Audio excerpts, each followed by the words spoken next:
pas de sonner en plus, ça doit être ça. On va enchaîner avec le deuxième combat de cette soirée du FFA Challenge première édition. On va augmenter de poids. Nous allons passer dans la catégorie des moins de 61 kilos. Accueillons Julien Sault. Oh, loué. Loué. Si c'est pas rapide là, on va sur quel bout.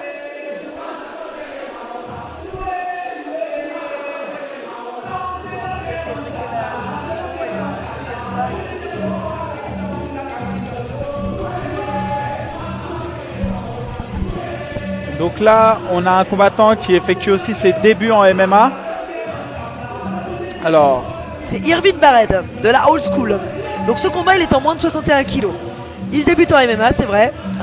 Alors, il est loin d'être inexpérimenté tout de même, hein, parce qu'il pratique le sanda depuis 10 ans. Le sanda, c'est quand même un sport assez intéressant pour le MMA, puisqu'il y a la dimension striking et lutte.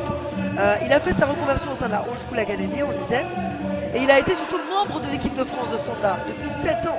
Il a obtenu de nombreux titres nationaux, mais aussi un titre de champion méditerranéen. Il a combattu en kick, en K1. Donc on a quand même un gros striker là ce soir, Michael. ouais, alors là j'ai l'impression, alors je suis pas sûr, mais que là on a eu l'entrée de Julien Sault qui nous vient de la Réunion et non pas de Irvin Barrett justement. C'est pour ça que j'ai bugué.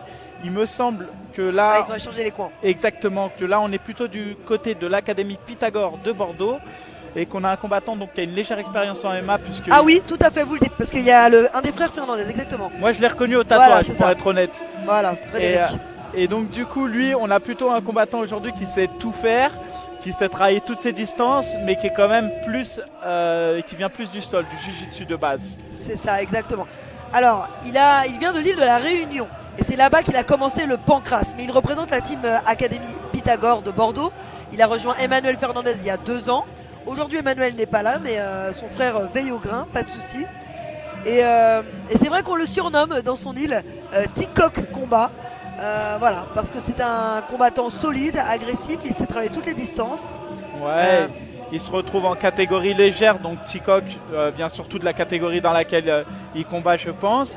Il a effectué son premier combat pro donc il y a 1 an au KOC, donc une organisation gérée par les frères Fernandez et notamment Frédéric Fernandez. Et il essuie ensuite une défaite en Angleterre, donc dans un premier combat en cage face à Colin Rigby. Donc on a affaire à un combattant qui a l'habitude des événements, qui a combattu en pancras et qui a combattu en MMA. Et donc un combattant qui sait ce qu'il veut puisque il est venu de la Réunion pour rejoindre l'équipe de l'Académie Pythagore Bordeaux pour continuer à s'entraîner et travailler donc son MMA. Face à lui, tu le diras, on va avoir Irvin Barrett qui lui a un gros bagage de sanda et qui a aussi un gros bagage en pied-point puisqu'il a été champion de kick en Île-de-France et de K1 à l'étranger. Exactement. Alors après, l'essentiel de sa carrière, c'était surtout en sanda, mais là, la transition, elle est parfaite. Les gens qui viennent du sanda, ils ont une lecture naturelle et des transitions naturelles pour le MMA. C'est assez intéressant. Ouais, je te rejoins tout à fait et j'irai même un peu plus loin. C'est qu'on a des athlètes comme Yves Landu, Xavier Papokam, Papoulélé ou alors Jason Poney qui eux ont pratiquement fait le chemin inverse, c'est-à-dire qu'après avoir performé en MMA, se sont lancés dans des compétitions de sanda et ont remporté des titres de championnat de France. Tout à fait. Son adversaire pour cet affrontement, Irvin Barrett.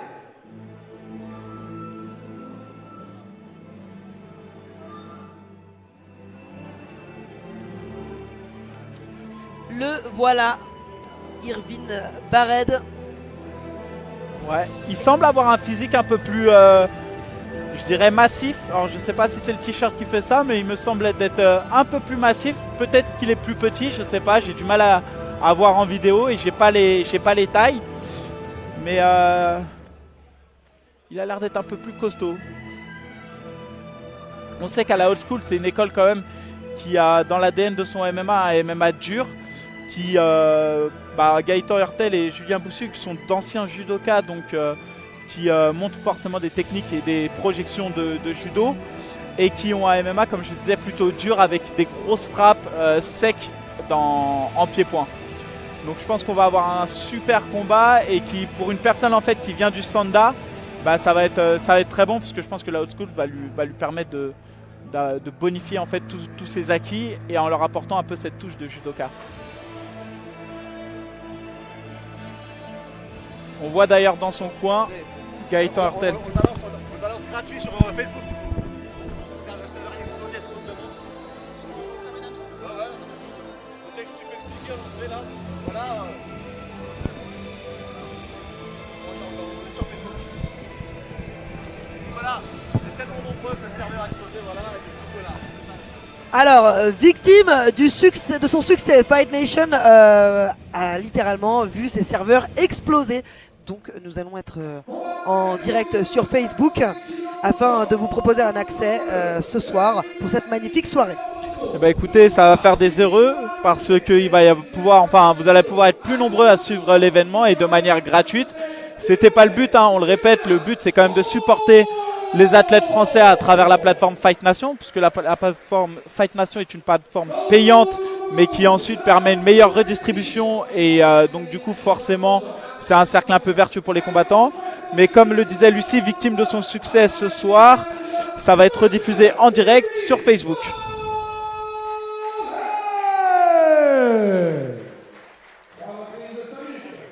Le combat qui oppose Irvin Bared à Julien Saut va commencer.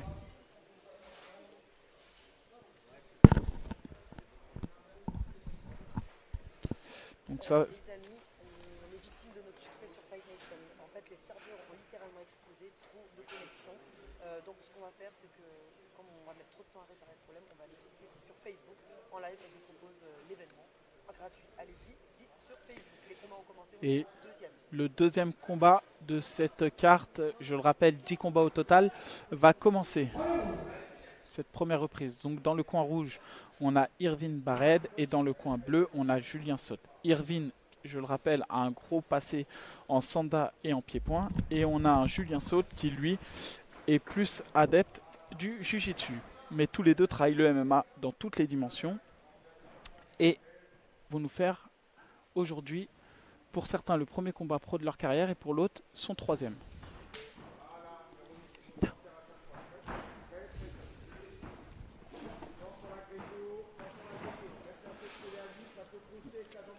On a Irvin qui cherche le corps à corps et qui ramène son combattant au sol.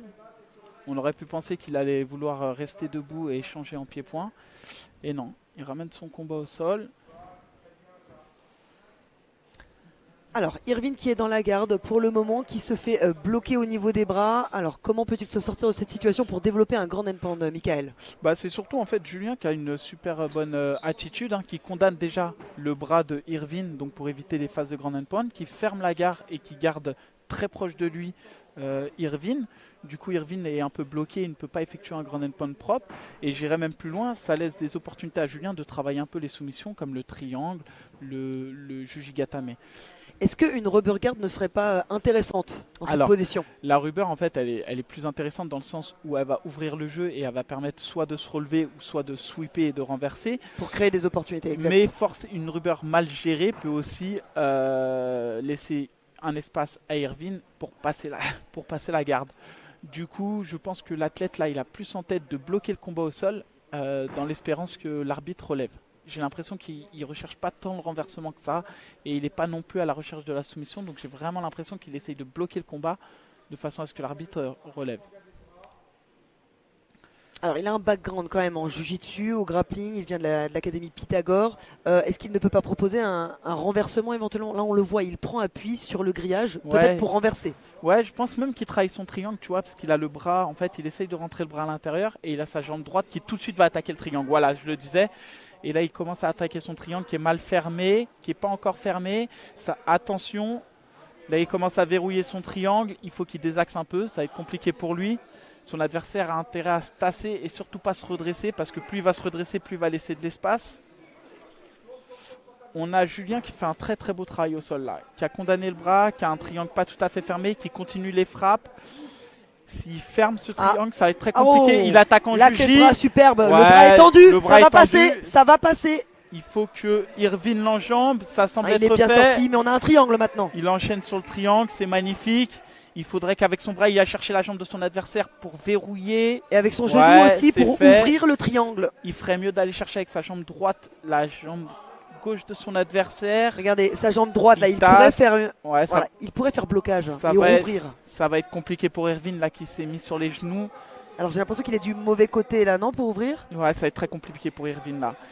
Irvine, il faut qu'il tasse, il faut Voilà, qu'il se remette. son genou droit, exactement, c'est ça, ici. exactement. Exactement. Qu'il le mette sur les fesses de son adversaire. C'est un superbe travail hein, que nous propose Julien pour le combat. Ouais, Irvine est bien sorti. Alors, Il a l'air de sautiller pour reprendre ses... alors les deux hommes sont fatigués, semblent vraiment amoindris par cette séquence au sol. Ça bouffe de l'énergie, beaucoup, Mais- beaucoup. Et puis un triangle nécessite beaucoup d'énergie dans les jambes. On va voir tout de suite si Julien Solt va être volatile un peu sur ses jambes. Enfin, s'il n'y a pas laissé des plumes. Ce qui est sûr, c'est qu'Irvine, forcément, il a laissé un peu d'énergie. Mais tout de suite, il avait la volonté de repartir au combat. Ah, superbe droite qui vient de passer. Alors, on rappelle aux spectateurs que il y a eu un bug parce qu'en fait les serveurs ont explosé littéralement. Nous sommes victimes de notre succès, donc il faut tout de suite aller sur Facebook. Voilà, c'est pour ça qu'on fait ce live aussi. Allez sur Facebook, l'événement va être rediffusé. La page de Fight Nation. On vous attend nombreux.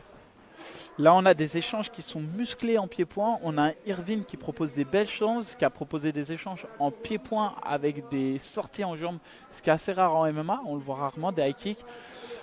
Et on a un Julien qui semble avoir compris que Irvine était vulnérable sur les phases de corps à corps.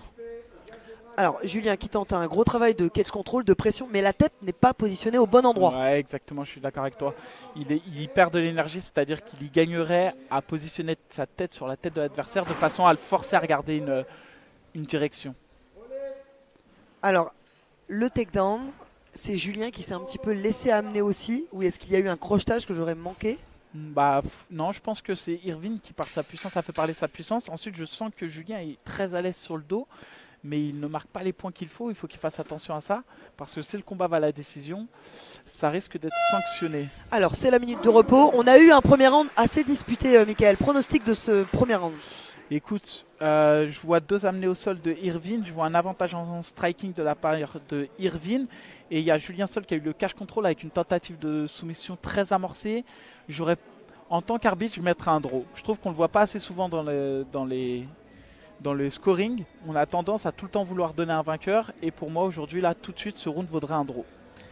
Alors, n'oubliez pas, restez bien avec nous parce qu'on aura un main event féminin, ce n'est pas pour me déplaire, un main event féminin et c'est historique. En France, c'est la première fois que ça arrive entre Rizlen Zouak et une autre, donc Rizlen Zouak que l'on connaît bien en France hein, puisqu'elle a été quand même compétitrice olympique, c'est une judokate de base, elle s'est reconvertie dans le MMA et elle a eu des débuts assez intéressants en MMA. Elle a eu des débuts intéressants puisqu'elle allait jusqu'à avoir 3 victoires consécutives. Elle a eu ensuite une blessure et elle a été vraiment victime du Covid, la pauvre. On a eu beaucoup de mal à lui trouver des adversaires. Je la voyais beaucoup se plaindre sur Internet parce qu'elle a eu beaucoup de désistements. C'est un peu ça le problème, c'est que parfois quand on fait des trop beaux combats, on est ensuite très craint dans le milieu et c'est difficile d'avoir des adversaires. Donc il y a eu beaucoup de cas Covid à cause de... Je ne dis pas qu'il y a eu beaucoup de cas. Le Covid en tout cas lui a fait perdre 1 an parce qu'il n'y a pas eu de réelle organisation. Mais c'est la bonne excuse aussi parfois, non? Je pense que beaucoup de combattants se réfugient un peu derrière. Nous ne savons pas. Nous ne dirons rien, nous ne savons pas. Cela ne nous regarde pas. C'est ça, voilà, exactement. Alors, c'est reparti. Deuxième round pour les deux jeunes combattants. C'est une soirée importante parce qu'ils n'ont pas combattu depuis un certain temps maintenant. Ouais, c'est ça. Et encore une fois, on peut saluer l'initiative de Mathieu Nicourt. Hein. Il redynamise, il redonne vraiment de la respiration, il redonne de la lumière, du souffle à la discipline. Ça fait 1 an que les combattants sont en souffrance, Michael. C'est ça. Et puis en France, depuis la légalisation, du coup, on a eu le MMA-GP, le Bellator et aujourd'hui le FFA Challenge. Là, on a des gros échanges de striking. Irvine qui semble avoir touché son adversaire, Julien Solt. Julien toujours un peu quand il est acculé, je sais pas ce que tu en penses. Il se jette au sol, exactement. Il le tire dans sa garde comme si... Ça a l'air d'être une technique pour peut-être remonter justement, non? C'est bizarre, non? Mais alors, est-ce qu'on peut donner un takedown là dans ce cas de figure? C'est lui qui s'amène au sol tout seul. Ouais, mais on donne quand même, je pense, le takedown à Irvine qui fait le combat. On peut pas le donner en tout cas à Julien. Et ça, c'est une attitude typique chez les Jujitsuka qui, même en compétition de Jujitsuka, quand ils ne maîtrisent pas trop les phases debout, s'assoient tout de suite et acceptent de se retrouver sur le dos parce qu'ils se sentent en quelque sorte Plus confortable. plus confortables. Et c'est en ça qu'on peut dire, et que je le dis de manière totalement détendue, qu'une personne au sol n'est pas une personne sans défense, et que le MMA, qui a souffert d'une image un peu sulfureuse pendant longtemps parce que sous prétexte qu'on frappait des hommes au sol, non, on ne frappe pas des hommes au sol sans défense, on est aguerri pour ça, et sur le dos on sait se défendre.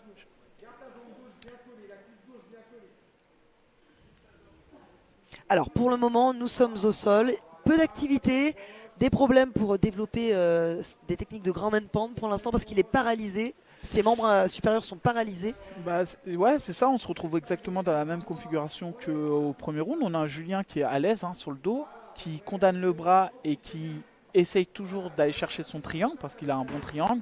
Et on a Irvine un peu plus costaud qui essaye de passer la garde et d'envoyer les frappes. Bon, c'est pas du grand travail ni de grand and pound ni très offensif au sol. Oui, parce qu'il y a quand même matière à passer la garde là, C'est pour ça, Irvine. exactement. Déjà, son premier réflexe devrait être d'enlever son bras. L'arbitre décide de remonter. Manque d'activité, forcément. C'est plutôt bien arbitré, je trouve. C'est vraiment bien arbitré. Allez, vont-ils tenter de garder la distance pour avoir plus de lisibilité? On sent un peu de fatigue des deux côtés. Ouais, et pourtant je sens, encore une fois, athlétiquement, je le disais tout à l'heure, je sentais que Irvine avait cette capacité de pouvoir éteindre le combat debout, parce que je le sens plus massif et plus dur dans les impacts. C'est ça. Et il a le coffre, il a les shoots. Superbe takedown de Julien, magnifique. Superbe takedown.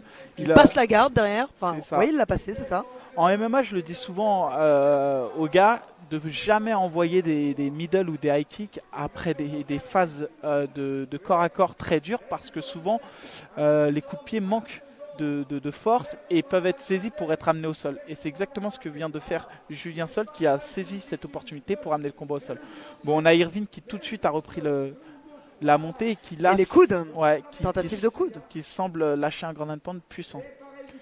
Donc je sais pas ce que tu en penses toi par rapport à la physionomie du combat, mais je vois quand même un Irvine qui peu à peu prend possession entre guillemets du combat et qui semble se diriger en tout cas sur la victoire de ce round. Alors ce qu'on a vu, c'est en tout cas que Irvine était plus percutant en striking, peu de frappes mais des frappes très efficaces. C'est ça, ouais. Et ensuite, comme Julien s'est un peu auto-emmené au sol, forcément il donne des points, même si on le sait que c'est lui qui s'est emmené, mais il donne des points à son adversaire.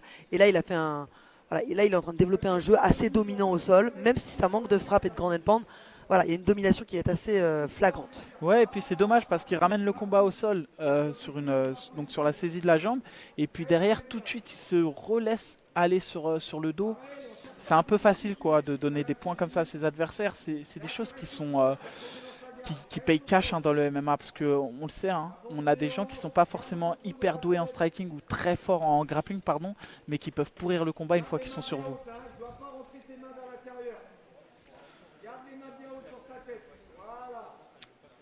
Parce que Irvine ne propose pas grand chose non plus sur ses phases de ground and pound, mais il semble assez hermétique, efficace, il s'expose pas. Il a des contrôles, il tente des choses quand même avec les coudes. Ouais. Et c'est marrant de voir des coudes à ce niveau-là. Alors je sais pas ce que tu en penses, mais je sais que moi dans mes débuts de combat, c'était une arme que je maîtrisais pas tant que ça en fait, les coudes. Moi non plus. Mais alors après ça c'est un problème qui m'est personnel, c'est que j'ai du mal. Oh là là, le coude est très très bien passé, ça passe très très bien. Effectivement, il maîtrise son sujet, il les a travaillés. Alors personnellement, j'ai du mal à imaginer que je vais couper le visage de quelqu'un, donc j'ai un blocage par rapport à ça. Voilà.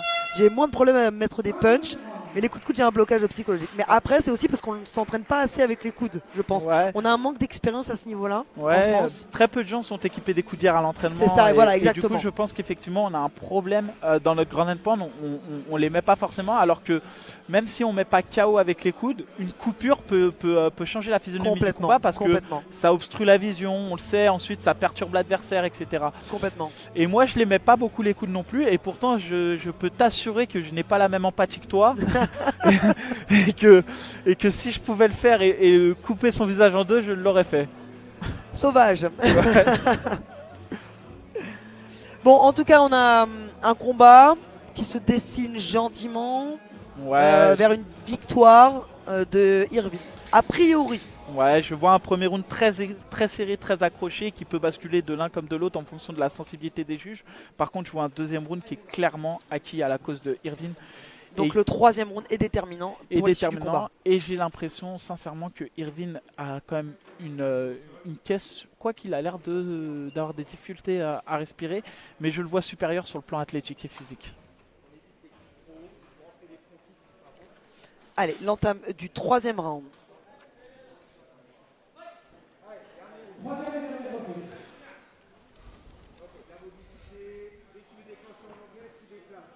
Ils s'attendent. Ouais, puis mais il y a de la crainte des deux côtés. C'est ça, ils sont sur la crainte, mais ils sont sur la pointe des pieds, donc ça laisse présager quand même qu'ils ont encore un peu de jus, parce qu'en général, quand on est fatigué. Ouh là là là là, il a tenté un Superman punch, il s'est exposé sur cette action, Julien. Il aurait pu descendre très vite. Ouais, là il s'est fait connecter durement sur un 1-2 en plus. Comme je le dis, là on a Irvine sur la pointe des pieds en plus qui semble vraiment striker. Et là j'ai l'impression que sur le troisième round il a pour consigne de striker. Je sais pas ce que tu en penses, mais... Alors ce que je vois surtout c'est que Julien est touché. Il a le regard un peu à l'extérieur. On le sent, on a l'impression qu'il recherche vraiment une issue. Mais là, non, là moi je le vois très très touché. Il a été 2 fois touché, il a des problèmes de coordination au niveau des jambes. Donc ça, ce sont des signes qui alertent. Ouais, au-delà de la coordination, je pense qu'il est aussi touché sur les low kicks. Et là, je pense qu'il a ces vieux démons de Jujitsuka qui vont revenir et qui va essayer d'accrocher, de se jeter sur le dos parce qu'il n'a pas de solution en pied-point. Et on a Irvine qui commence à trouver ses repères, ses distances et qui semble moins entamé physiquement. Donc il a tout intéressé à rester debout. Il faut faire attention.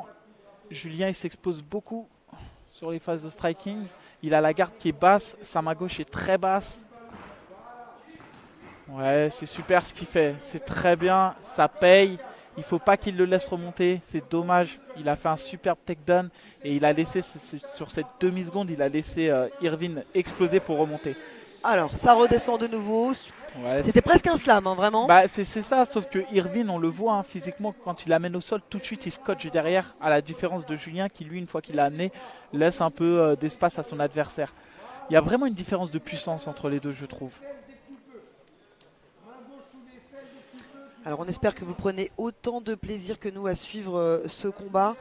Exceptionnellement diffusé sur Facebook parce que nous avons tout simplement été envahis de connexions, trop de connexions, voilà, victime de notre succès. On vous attend nombreux donc sur Facebook. Faites passer le message. C'est aussi pour soutenir les combattants, la communauté des sports de combat. C'est une discipline qui est en train de se construire et les combattants ont besoin de votre soutien. Donc surtout, n'hésitez pas à exprimer votre soutien, à le partager également.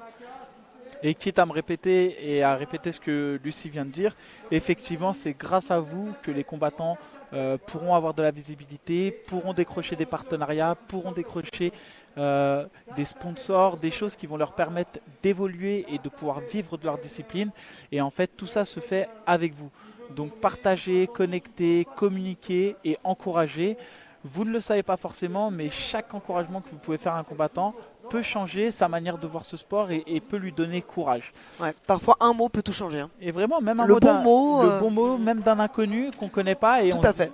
Et sans vouloir créer de vocation, vraiment, vous pouvez leur donner une force que vous sous-estimez. Donc soyez des supporters et pas juste des spectateurs. Bien dit. Michael Président. Bah, franchement, en tant que combattant MMA, j'aurais bien aimé arriver à cette époque-là, à cette époque où le MMA va avoir une visibilité. Vous, Michael, vous avez connu les débuts. Voilà, c'était balbutiant, c'était compliqué le MMA au départ. Il fallait aller chercher ses propres combats soi-même au départ. Bon, après vous avez eu du management autour de vous avec Fernand, mais avant ça, on se trouvait les combats tout seul. C'est ça. Après, nous et encore, je pense que nous, on est vraiment dans la génération transitoire. Ouais. C'est-à-dire que la génération qui a amené le MMA de sport de brut complètement méconnu, et on a été la génération qui a participé à redorer un peu cette image. La génération Valetudo. Ouais, c'est ça.